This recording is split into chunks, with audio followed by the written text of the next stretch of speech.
Hello everyone and welcome back to the At Home Amateur Model Railway. Today I was lucky enough to stop in and see John and a couple of his mates at Quality Pre-Loved Model Trains at Tingalpa here in Brisbane.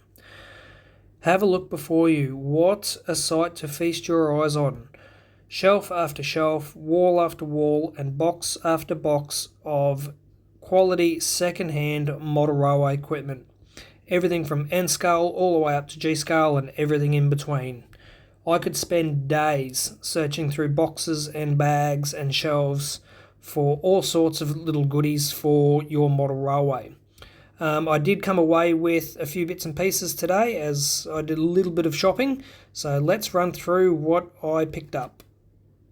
So here we've got a Wills Finecast plastic kit dating back to the 1970s. It's a fencing kit that I will use in and around one of my yards, and it does come with quite a funny little picture at the top, which I didn't notice until I brought it home. That definitely would be politically incorrect nowadays, but I did get quite a chuckle out of that.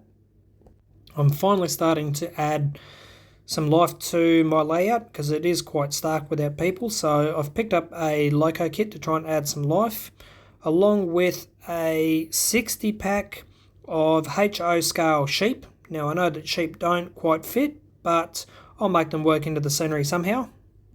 And here we have a Crown Models Japanese type C51 plastic model kit. Now my mate Mark came along with me today and he actually bought this for me as a little side project.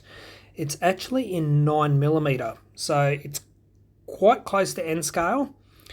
This kit dates to, from what I've done my research on, around about 1971 to 1974, depending on the moulding type, as apparently they did change the moulding for these kits around about 1974. Now after unboxing this, as you can see here, I'm pulling all of the pieces out of the box. A few of the pieces have been cut from the sprues, but after closer examination, all of the pieces are still in the kit. So I'm going to have to dig out the tweezers and the glue and probably a magnifying glass as well, as the eyesight's not the best. But this is going to be a very, very fun little side project to glue and put together to put in the display case once it's finished. As you can see at the bottom of the box, just there behind my hand, it actually still has the original glue for the kit, and it actually came in a little squeezy tube. So I'll be using a little bit more of a modern glue form, but this is going to be quite a neat little side project of an evening when I get time. So I will have to make sure that I document that for you guys and do a video on putting that one together, because that's going to be quite a neat little project.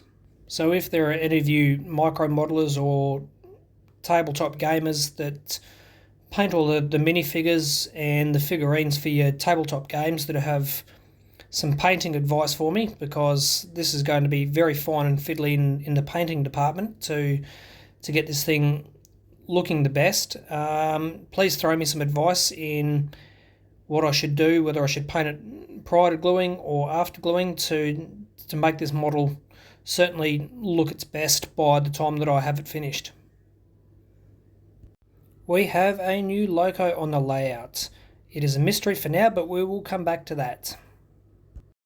And the final purchase for today were these 4 Hornby 4-wheel plank wagons with handmade coal loads inside them.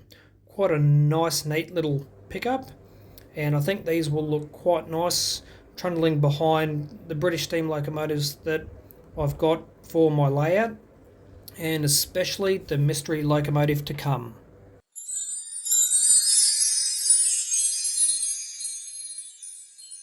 The mystery locomotive is probably one of my all-time favourites. It is a Hornby J94 060 saddle tank locomotive.